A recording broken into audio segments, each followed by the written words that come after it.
সময় সে তো অনেক হলো, এবার তো একটু বুঝি সব থেকে আপন কে?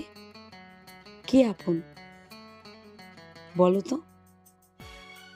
এই স্নিগ্ধ বাতাস, এই সবুজ গাছ, কিন্তু আমরা সেই স্নিগ্ধতায় বিষ মিশিয়ে দিচ্ছি প্রতিনিয়ত প্রতিনিয়ত।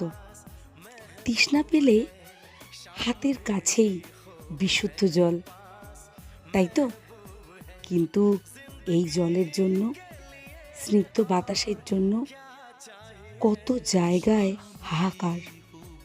এখনো সময় আছে, একটু জানো, একটু জানো।